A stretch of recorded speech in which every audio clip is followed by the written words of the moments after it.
Did I know about the foundation and all the great work that it does until I met Lynn and Jim and talked with greater detail.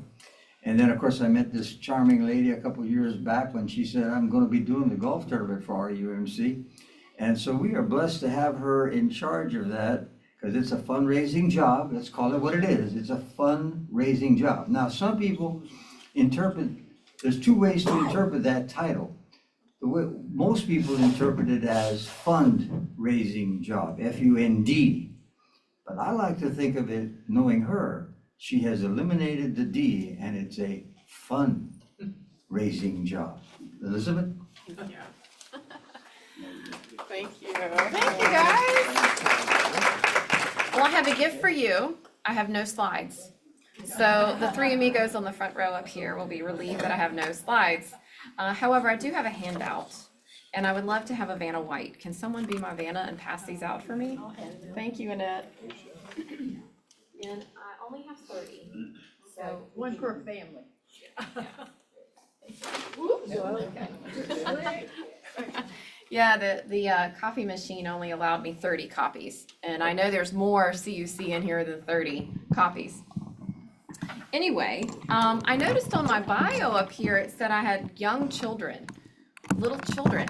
Wow. When I started the church in 2000, I visited in 2013, I had an infant, and in 2016, I had a toddler and an infant.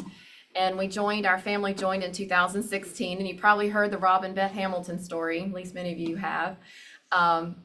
We're not the same Rob and Beth, it's a different Rob and Beth. We just happen to have the same name. But anyway, my son just started 6th grade, and hormones are all over the house right now. And we have a safe word because I'm 51, and you ladies know what I'm talking about. And my son is 6th grade. So we have a safe word so we don't kill each other at this point. But I don't have young children anymore. And that was just surreal to be able to read that I'm growing with the church and my family's growing with the church, and we're very blessed to be here. So the first thing I want to talk to you guys about, and I know that you're very curious on, is how your CUC endowment is performing. And this handout that Annette is passing out to us talks about the assets. Now for the folks at home, let's see, where's the camera? I'm going to hold it right here. Sorry about my chicken scratch. Okay, I'm going to just hold it for a second for the folks at home so they can look at it. Maybe do a screenshot if they're tech savvy. Okay. All right, so our total assets, you guys have $157,362. Plus you made some gifts in the second quarter that has not been invested yet, which is in the process of being invested. We invest quarterly. It's a policy that what we do is we collect the gifts over one quarter, we report to our board, and then within a week to 2 weeks after that, the deadline is between the next quarter to invest. So the $2,790 are en route to GUMF. GUMF is Georgia United Methodist Foundation, and they are our strategic partners, and our investment partner is WestPath, which is through GUMF. So totally you'll have slightly over $160,000 in your CUC endowment. Since the inception, which was in 2008, you have had a gain of $77,810, and funds that you have granted is just shy of $6,000. Lifetime distributions, you have 42,000. Oh wait, funds to be granted, we'll talk about that in a minute because Lynn already reported on that. Lifetime distributions, you've given out $42,209. Wow. And that's not your donated money. That's the earnings from your endowment that have been donated. And for those of you who are curious about that, what we do is we take a 3-year rolling average, 4% of that rolling average over a 3-year time period to conservatively withdraw funds that will be identified as the grants. We present those grant funds for all of our 53 endowments during our February board meeting. Once the board has approved of those distributions, then we let the endowment owners, such as yourself, know that these are the funds that you have available. Some of our grants, some of our endowments are specifically designated. I'm going to talk about the Kranz Endowment momentarily, but the Kranz Endowment goes to the pipe organ. There's no grant request needed for that, so it's an automatic transfer. Other endowments might be general, such as worship arts. The Skillings, part of their endowment goes to worship arts. It is for worship arts, but worship arts reports to us through a grant request, and then our board approves it and then distributes those funds. Other endowments, such as the Boswells, they have an endowment. They let me know where they want their funds to go, and it supports the Book of Discipline, and then we then grant those funds out. The Adcox have the same thing set up that way. They'll let me know what those funds are that they want to distribute, and my guess is probably Homestretch and other areas of nonprofit. All of our families that individually decide on their undesignated gift because they're currently a part of their grant decision making, they always seem to go to either a church division or a third-party 501c3 nonprofit. So I just want to clarify that. So our corporate lifetime distributions again are $42,209, and your corpus that you have, which is your principal, you have $121,761. Beautiful, beautiful. And your endowment, the corpus grows because you guys give anniversary presents to each other. You give birthday presents to each other. You give memorial presents to each other. And that is one of the reasons why your corpus grows so quickly. So thank you for thinking of those special moments in life, and you celebrate those times by giving in honor of each other. Does anyone have any questions about anything on this sheet? Okay. The next page, and this is too small for me to show to the folks at home, but this is a check register. It's like a check register. It's just my log of activity. I joined you guys at the church in this position in January of 2019, and this is the running balance of the work that I've done. Not necessarily the work that the foundation office has done, but just since I've done this. This is my way of working. And there's your balance right there of $5,118. So those funds have been approved. Correction. It was last year that I already took care of. So Yeah. all I need is an email from you, Lynn, and I will go ahead and get those funds distributed. It's consistent with last year's giving. That's why I was like, what? I have my glasses on. Does anyone have any questions about this? Okay. Let's go over those distributions this year, where they're going. Okay, well, Lynn has those details. Lynn, would you like to come up and speak about that again? I think Homestead's Murphy Hart for the big one. Yeah, Yeah. 2008, And then Family Promise. Family Promise, and the Mass Neighborhood Pink. I think it's in your newsletter. Right. Good. Yeah, and you guys did that last year as well. It looks like you did the same. Yeah, you did Homestretch, Murphy Hart's Family Promise, and Must. And then last year you gave 1,000 to the Commons Project. And the reason why I have a question mark on that is only because I didn't know the exact fund number, but it has been appropriately deposited into the Commons Project Fund. Any other questions? All right, for those of you that love to get nerded out on financials, the next page is your Georgia United Methodist Foundation year-end report. If any of you who own an endowment or are curious about opening endowment or want to see quarterly reports for CUC, send me an email and I will send them to you.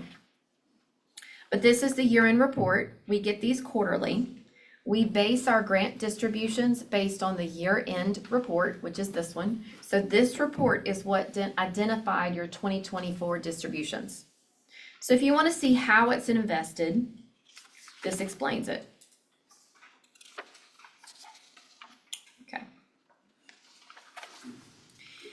We have 14 board members. We have 3 committees within our board. All of our board members are members of Roswell United Methodist Church. Many of our current board members are in this room, and many former board members are in this room. If you have questions about how our board is structured and how we make decisions, I encourage you to talk to any one of them. If you have questions to me, let me know. I'll be more than glad to let you know how it works. But my point of bringing this up is that we have 4 people on our board that have had or have careers in financial management. They are the ones, right now, Brooke Scardina and Roger Ward are our 2 leaders on that committee, the finance committee, and they work straightly with Georgia United Methodist Foundation and WestPath to monitor how we're invested, to make sure that we have our best return on investment, and any other things regarding fees, timing, the market, and etc. Roger and Brooke both are financial advisors. Brooke works in the nonprofit sector and Roger works in the profit sector. Okay. And we have 4 committee members on that committee. Yeah. Okay.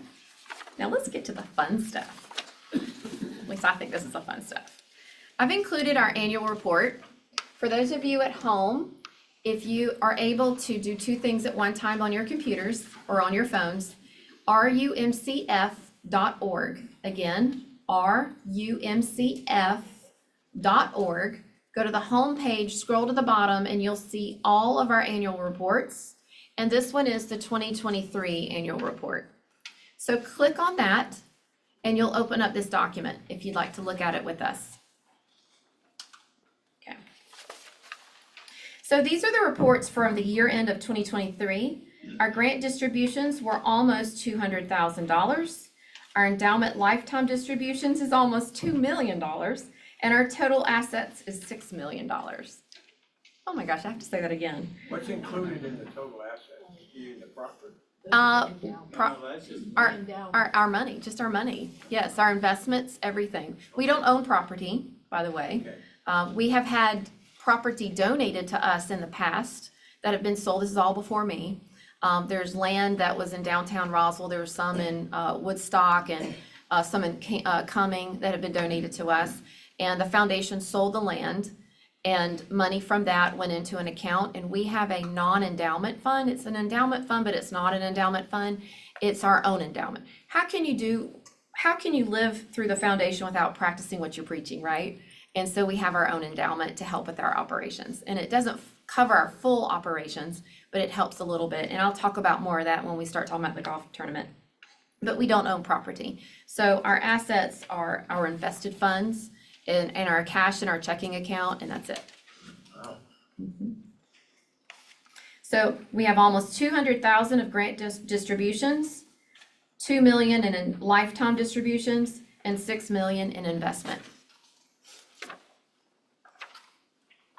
All right, so the next few pages in the annual report, I'm not gonna read these out to you, but I am gonna spotlight a couple endowments because that's what's really exciting. In this annual report, it talks about all that we did in 2023. And in the time period that we have today, we don't have enough time for me to talk about all of it. But I am going to talk about a few of these endowments because they're exciting. Do any of you know Bobby and Cheryl Dickens? Okay. So Bobby and Cheryl Dickens, they have their required minimum distribution. And for about 3 years, Bobby and Cheryl came to me and made contributions, and we placed it into a holding fund. To open an endowment, you need a minimum of $25,000. So Bobby and Cheryl, every year, put a little bit in with their minimum distribution requirement, as well as other gifts that they've made. Their family members also made birthday present gifts, anniversary present gifts, college graduation gifts, things like that into the endowment. Well, the endowment opened last year or year before last, and they sat down with me and they didn't know where they thought their funds should go because it takes 3 years for it to mature, and then we'll pull out a 4% rolling average to start the grant process. Well, Bobby is involved in everything, so is Cheryl. So how do you pick an area that they love most? On the back of the annual report, there's a pie chart. And I'm just telling you about the conversation I had with Bobby and Cheryl. This tells you where our current GUMF and RUMCF investments go. And the blue represents general and facility. So pretty much 50% of the pie chart. Second place is worship arts. Third is students, which is the dot over there. And then missions is purple. And then children are the light blue, and then so forth. Well, when Cheryl saw that, Cheryl is a retired school teacher, and often she helps orchestrate VBS, and they decided that their endowment will benefit the children's ministry. And so that's their story. So next year, they will start to grant distribute. They don't need to they're not going to tell me where it goes. They've already told me. But the children's department will then start sending me grant requests on where they want their funds to go. Now, last year, maybe this year too, but the Bereans class purchased the third grade Bibles, even though children's, they do general just like you guys do. You guys tell me what you want. But the Bereans purchased for two years, I think in a row, they purchased the third grade Bibles for the third graders. And I can say now that my son's a sixth grader, my daughter is a second grader, we still use our third grade Bible. It is one of the best Bibles we have on the bookshelf. And even though my son's in sixth grade, that is one of his favorite Bibles. Okay. The next one I'd like to talk about is facilities and commons. So facilities, we know that that is a very expensive part of operating a church. Last year we had the church campus painted. We covered the cost of painting the Dodd and the furniture as well. We even had, during the Christmas gift and craft show, I was volunteering and I realized that many of the vendors were complaining that there were no lights down the hallway to spotlight their products as they were trying to sell for the #1 fundraiser for the youth to do their missions projects. And I saw big Jason up on a very tall ladder and said, "Ooh, this is not good." So I called up the facilities endowment and I called up the Medley endowment, and we have new LED lights down that hallway, and that made it a priority. Facilities also helped with the expected but unexpected heating and air system replacement last year. That was a big hit to the church. It helped decrease that debt. It didn't cover, obviously, not all the costs, but it did help decrease that debt. And then when the Commons project started coming up, that was a red flag because a donor said, how are we to maintain the Commons? We're raising money for the Commons and we have debt for the Commons, but how are we going to maintain the Commons? It's more work to maintain that than it was before the renovation. So he's a humble man, but I'm going to go ahead and say his name because he'd never tell you. But Barney Burroughs did that. Barney Burroughs opened the Facilities Endowment about 20-something years ago, along with 2 other families, and the Commons Endowment as well, because that endowment means so much. The care of this church means that much to him. And if you know Barney and you ask him about facility, he will get nerded out with you and he will keep your ear for about hours talking about the care of this church. So there was a couple that loved the pipe organ so much that when they were younger, they had a pipe organ in their basement. That pipe organ pumped music throughout their home. To my knowledge, I don't believe they have children. Back in the, I believe it was the 80s maybe, 90s or 80s,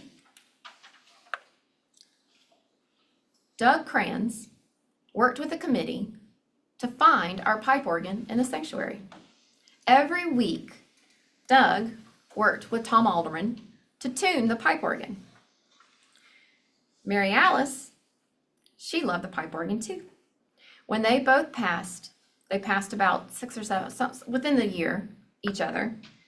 In their will, they opened up the Doug and Mary Alice Memorial Endowment, and it covered the maintenance of that pipe organ and immediate repairs within a year of their passing.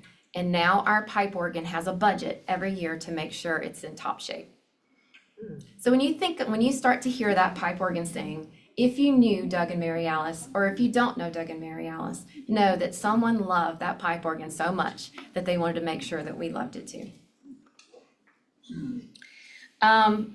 Asa Blitchington.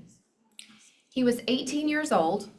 This is probably 19. I should know all this by heart, but I don't. But it was in the early 90s. He's about my age, actually. And he, after school one day, he was with his girlfriend in his pickup truck. And unfortunately, his truck got out of control and he hit a telephone pole. His girlfriend lived.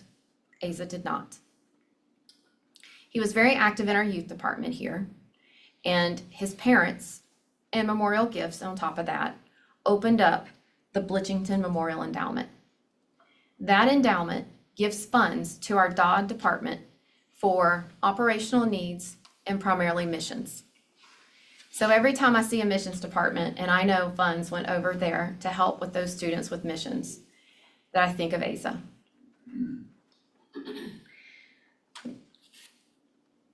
Carol Bumgardner. Does anyone know Carol Bumgardner? Carol Bumgardner? Carol Bumgardner had a child, and his child, she has 2 children, and her child had a heart condition, I believe it was, but he had special needs throughout his life because of care. And Carol, I never met Carol, but what I've heard about Carol is that she was a deep caregiver. She took care of everyone. Her adult child with a heart condition, she took care of the grandchildren. And if you were in need, she wouldn't think twice about reaching out to help you. And the one thing that she knew most is that if you are a caregiver of someone who needs your care, often you do not put the oxygen mask on yourself. You're constantly putting it on the person that is in need. And Carol knew how exhausting it was to be a caregiver. So every Christmas, the Carol Bumgardner Family Endowment, Mike is one of the donors. That's one of her sons. Her other child passed away, the one with the heart condition. But Mike and the family come together, and I get nominations from our clergy and other areas of the church of people who could benefit by needing help because they are the caregiver that they would humbly not ask for help. That's the whole thing. And for Christmas, every year, we give a very generous gift to a caregiver with the condition that they are to take care of themselves with this money. And it's not intended for those that are in need. It's intended for them because they too are in need to put the oxygen mask on themselves. Her whole story is on the website, by the way. The Wolf Endowment. This is a good one too. Richard Wolf, when he passed, he loved worship arts. And when he passed, he gave a very generous gift to the church. Clergy member of that time came to us in Q4, and he says, it was Michael Cromwell. Michael said, we don't need this much money for worship arts.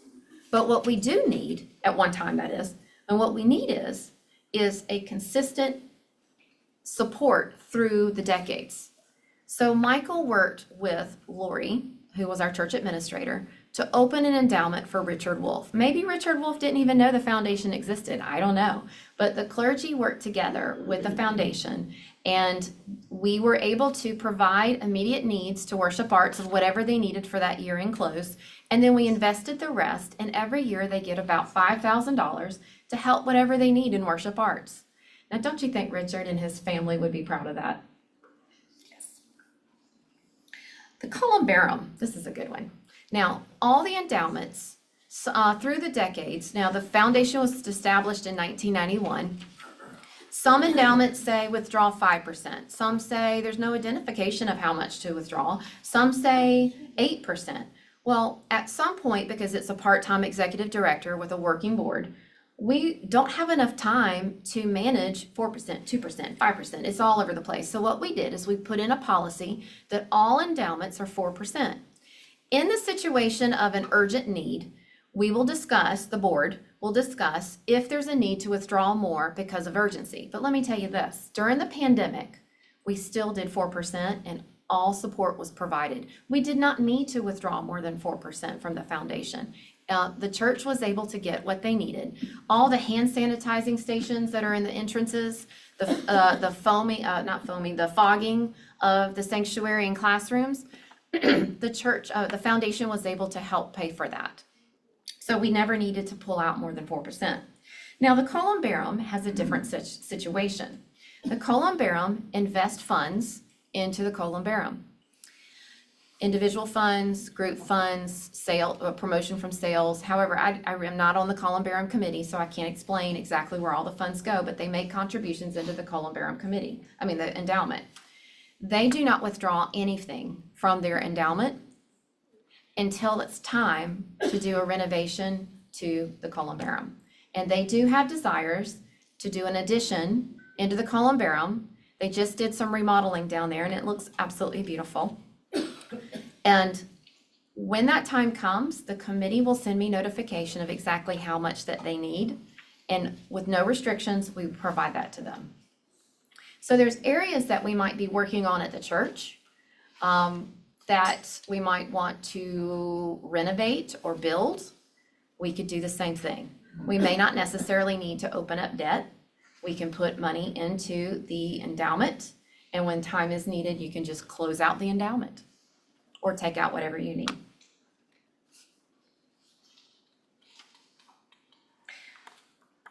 Harry Hall, I always talk about. Does anyone know who the Harry Hall Endowment is?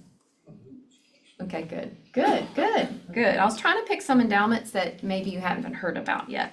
But the Harry Hall Endowment is a college scholarship to students that are active here at the church, and they have shown a strong walk of faith, support of the church, community, and they've maintained their grades. We have 3 scholarship recipients every year. It used to be 1, but the endowment has grown. So we had 2, and now we have 3, and one day we'll have 4. But the scholarship is capped at $1,000. That doesn't sound like very much, especially in today's terms of how expensive college is. However, though, think of this. It's a scholarship that says thank you. Thank you for your dedication to Christ and you being a steward in the world. That's how I see the endowment, the scholarship. And many feel that way too. And I've had wonderful conversations with the parents, and it feels like $1 million when you get acknowledged for your faith and dedication. But secondly, the Georgia United Methodist Higher Education Foundation matches scholarships given by churches. Now, the foundation is a separate 501c3, but we're still part of the church. We're not part of conference, but we're partners with conference. And we are abided by the Book of Discipline. And so the Georgia United Methodist Higher Education Foundation, I have to always close my eyes when I say it because it's so much to say, they match those gifts. So it's $2,000, and that $2,000 is available to them every quarter throughout their entire college career if they get the match. There's also a handful of other scholarships that they're now eligible for that they wouldn't have been eligible for unless they had a church scholarship. They also have resources within the Georgia United Methodist Higher Education Foundation that helps those students find other areas that they can apply for. So it's a door that just opens up with a great opportunity for these students. And if you flip to the annual report, there's little photos at the bottom. Looks like this. It spotlights last year's endowment winners. And we had Caitlin Albright, McKenna Rowlett, and Catherine Scott. This year we have new winners, and they are on our website.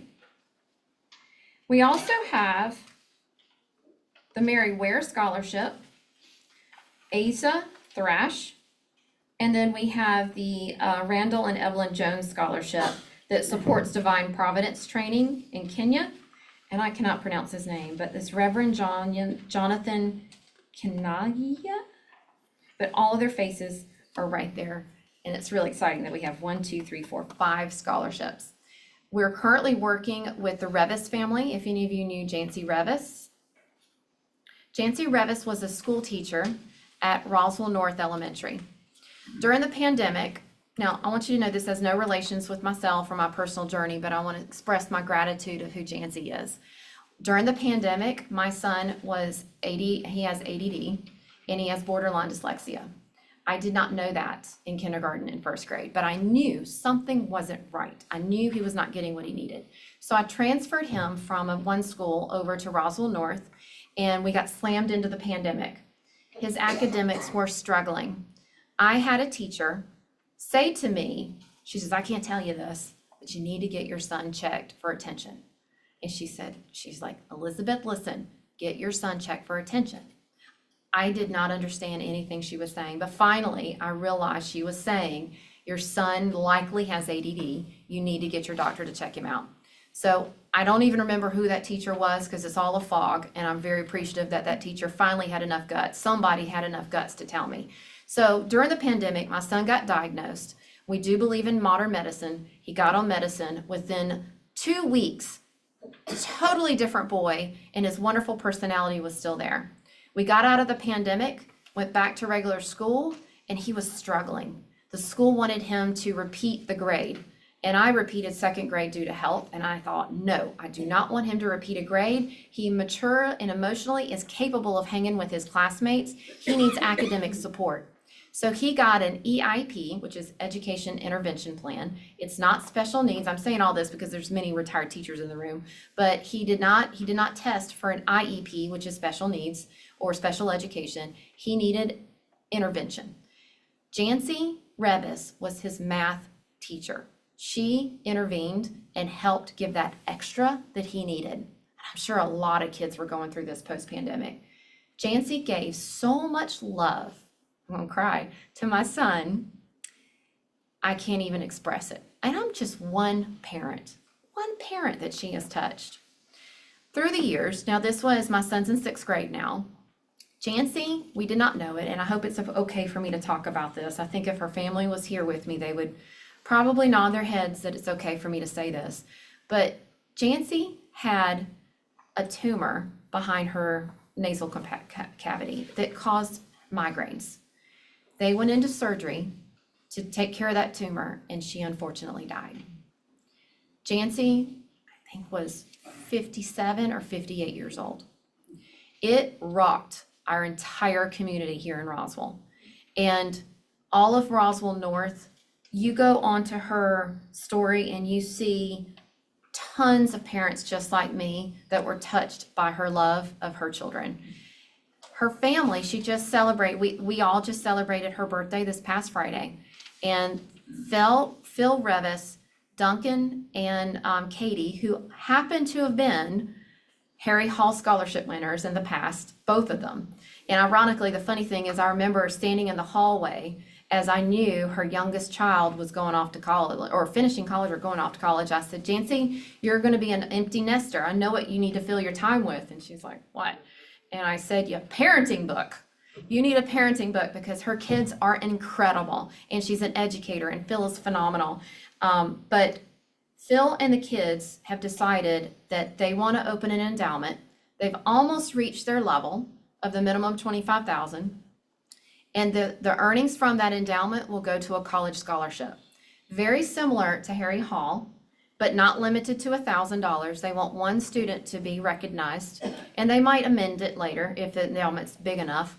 But they want 3 things, which are the 3 most important things to Jancy was faith in Christ, support of your church and family and community, and education.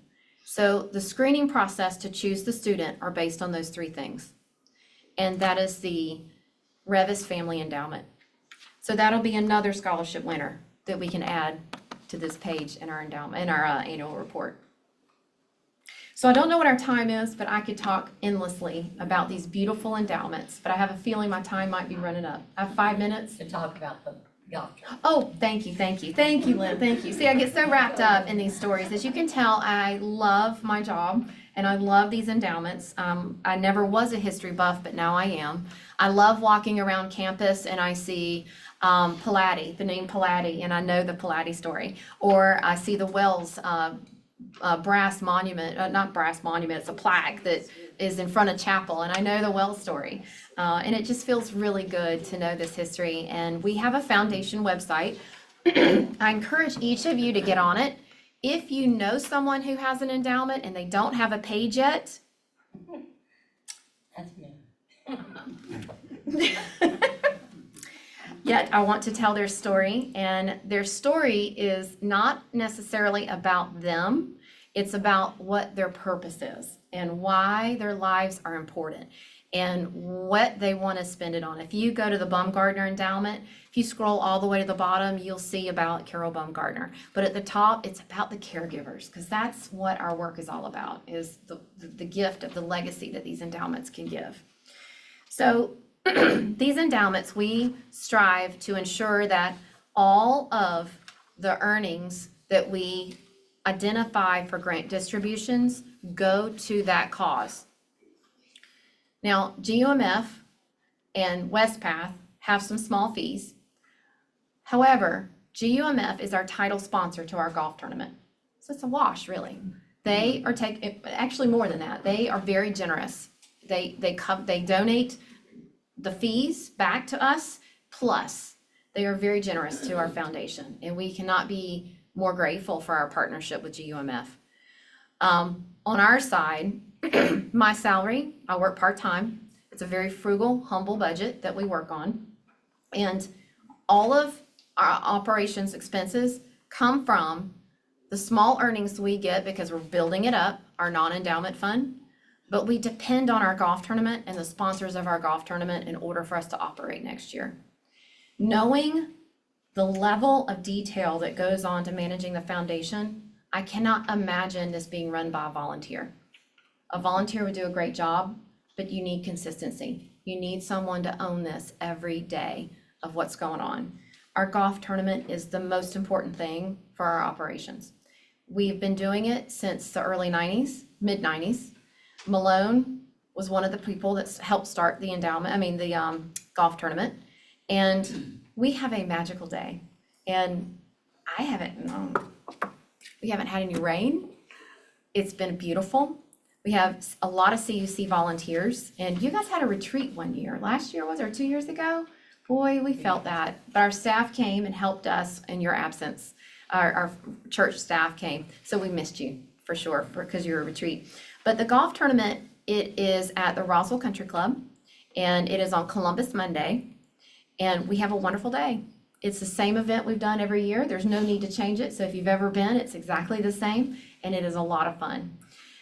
A week later, on a Friday night, a week after Columbus Monday, we have a party night out, not a tea party, it's a party night out.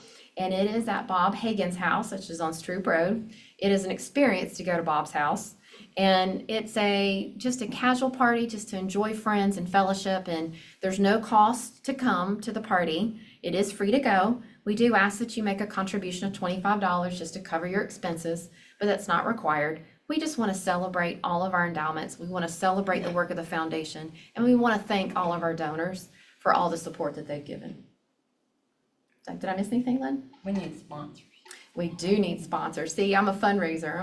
See, I'm talking about the fun, not the funds. Yes, we do need sponsors. And on the back of the annual report, back here, this green box right here, this is an explanation of the two events. And to sponsor, to register, to get involved in any way of the party night out and the golf tournament, just log on to rumcf.org, click over to events, and I'll take you through it. You can also just submit a check up to the front desk, and I will get that and process it, and I'll register it for you, and you'll get an email. Assuming your email address is in the church directory, I'll send you a receipt through the email system. And your name will be acknowledged depending on your sponsorship level. But sponsorship levels range from $5,000 to $300. So whatever level you can do, please help us in making sure that we can keep the foundation moving. And one day I can see the foundation. We've got 53 endowments, $6 million in investments. At some point, we cannot survive anymore on a part-time executive director. We're going to need a bigger team, because it's a lot of work to manage all this, and it is an honor to do this for you and keep these legacies alive. So, okay. Is my time up? Because I could keep on talking. Thank you, guys. Wow, thank you, Liz. I mean, great stories. So remember, golf tournament, you can play, get a team together, you can sponsor, support. That's what it's all about. Now, as you get ready to face the week, we talked about back to school when we first began here today. And, you know, there's a sheet out, by the way, on verses you can give to an elementary through high school student for verses that help them go back to school. And I randomly just picked one to end our session for today. And it's a short one. It's John 15:12. This is my commandment, that you love one another as I have loved you. So as you go through the week, love each other. Have a great week.